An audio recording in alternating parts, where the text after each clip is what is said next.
යාළුවනේ අද ඔබ හමුවන්නේ සුවිශේෂ චරිතයක්. සැබවින්ම වාසනාවන්තයි. සුද්දෙක් වගේ අපි කවුරු කැමති වුණත් අකමැති වුණත් එයා තමයි හැමදාම අකමැති වෙන්නේ. හරියට හරි කොට උඩ මා වැඩි දෙනෙක් මට කැමති නෑ. ඇතර මං උපදින කොටත් ඔයා අකමැති. මං ඕ ලෙවල් කරන කොටත් ඔයා අකමැති. මං බදින කොටත් ඔයා අකමැති. my congratulations කොට උඩ. ඇත්තටම මමයි කන්ග්‍රැචුලේට් කරන්න ඕනේ. ඉතින් පිළිගන්න වික්‍රමසිංහ මැතිතුමා. අයිබෝවන්. නම හරියට දන්නේ මං කිව්වා. ඇත්තටම කොට උඩ මට කියවෙන්නේ වික්‍රමසිංහ කියලා. මට තිබ්බ නමත් මතක නැහැ. මොකද මට තිබ්බ නම කලින් නම වැඩක් නැහැ. දැන් නම තමයි නියම නම. ඇත්තටම මොකක්ද ඒක තේරුම? සිංහෙක් වගේ විකුණනවා කියන එකනේ මනුස්සයෝ. හොඳයි. ඇත්තටම ඔබතුමා බින්දුවට වැටිලත් ගොඩනේ බලන් ගියා. බොරු කියන්න එපා කොට උඩ බින්දුවට වඩා එක ලකුණේ. ඇත්තට මන්නම් ඒ ඡන්දෙදි බලාපොරොත්තු හිටියේ ඔය ජාතික ලේස්තු මන්ත්‍රීකම විතරයි. ඒ මොකද? නෑ ඉතින් මහ බැංකුවට විදපු එක නෝන්ඩි වුණාට පස්සේ මං එකක්වත් ෂුවර් කරේ නෑ. ඒ වුණාට ජනතාව එච්චර ñපුරු නෑ. එකක් දුන්නා අපි එහෙමයි. මොන පජාත වැඩේ කරත් අපි දෙගොල්ලන්ට ඡන්දෙ දෙන සෙට් එකක් ඉන්නවනේ. අම්මා බෑත්ත. ඒ වුණාට මුන් මාව අමාරුයි දැන් මකට උඩ.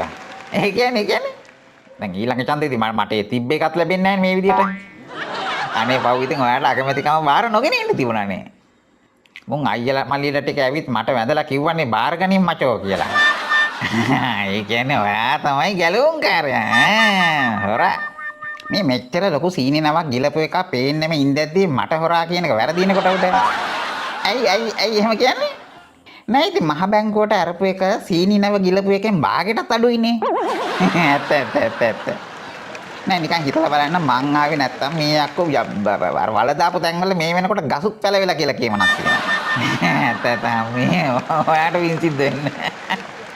ඒ වුණාට මට කවුරුත් රාජ්‍ය නායක සුබ පැතුවේ නෑ කොට උඩ. මං ඒකට ඇත්තටම හරි අප්සෙට් එකේ ඉන්නේ.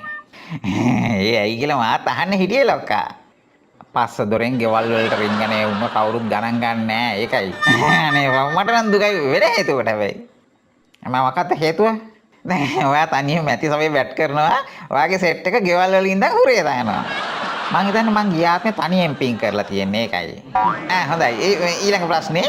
අතට දැන් ඔයා එනකොට කට්ටිය බලාපොරොත්තු වුණා ලෝකෙම ඉන්න අර ඔයාගේ යාළුවා ඩොලර් දෙයි කියලා. උන්ගේ ෆෝන් වැඩ කරන්නේ නැහැ. I don't know what's wrong with them. ඒ කියන්නේ කෝල් කරපු ගමන් රෙකෝඩින් එකක් යනවා. ඔබ ඇමතු අංකය දුරකථන අංකයක් නොවේ. ඒ පරණ ලොරි එක කැසි නම්බර් එකක් කියලා. අප්පට සිරියේ සිංහලෙන්ද යන්නේ? භාෂා තුනෙන්ම යනවා කොට උඩ. සිංහල නෙවෙයි, ඉංග්‍රීසි වල නෙවෙයි, තමිල් වල නෙවෙයි. මේ ඔබතුමා වෙන නම්බරකින් කෝල් කරලා බැලුවේ නැද්ද? මේ රටේ උන් ඇන්දුවට ලෝකේ උන් අන්දන්න බෑනේ කොට උඩ. ඒ කියන්නේ මුළු රටේම එන කෝල් උන් බ්ලොක් කරලා. මේ මං අහන්න හිටියේ අර තෙල් බේබි චංචල බබා. ඒ කියන්නේ එයා හරියට වැඩේ කරනවද? ඔව් එයා හරි අපූර්වට ගෙදරට වෙලා ට්විටර් ගහනවා තෙල් නෑ කියලා. ඒ කියන්නේ එයා වැඩේ හොඳට කරගෙන යනවා. වෙලාවකට මම අඬාගෙන මල් ළඟට එනවා. ඒ මොනකටද? අර එනවා කියපු නැව ආවේ නෑ කියන්නේ. ඉතින් ඇත්තට ඉස්සරහට තත්ත්වය කොහොම වෙයිද දන්නේ නෑ. ඇත්තටම ඊළඟ සති දෙක තමයි අමාරුම. ඊට පස්සේ සති දෙක ඒක ඊටත් වඩා අමාරු වෙයි. මට තේරෙනවා ඊළඟට එන සති දෙක කියන්නත් අමාරුයි. හැබැයි හැම රිදී වලාවකම කළු රේඛාවක් තියෙනවා. you see every cloud has a silver lining. ඒ මොකද්ද? දැන් ඔයා කියවනේ මගේ නම වික්‍රමසිංහ කියලා. ඉතින් ඔයාත් ඒක පිළිගත්තනේ. ඇතියන්ත මිනිසුන්ට දැන්වත් තේරලා තියෙනවා සේරම විකුණලා හරි මේ රට ගොඩ දාන්න පුළුවන් නම් හොඳයි කියලා. අනේ අපිට නම් එහෙම හිතිලා නෑ ලොක්කා. එහෙම හිතිලා නැති අයටත් එහෙම හිතන්න වෙනවා. හරි. දැන් අපි හිතමු දැන් විකුණනවට කැමති නැති උන්ට මොකද්ද කරන්න තියෙන්නේ? මං දැන් ඉන්නේ අන්තිම වැලිකටේ දක්වා විකුණන්න. එතකොට අකමැති උන් පැනපල්ලා මහමෝදට. like දාන්න.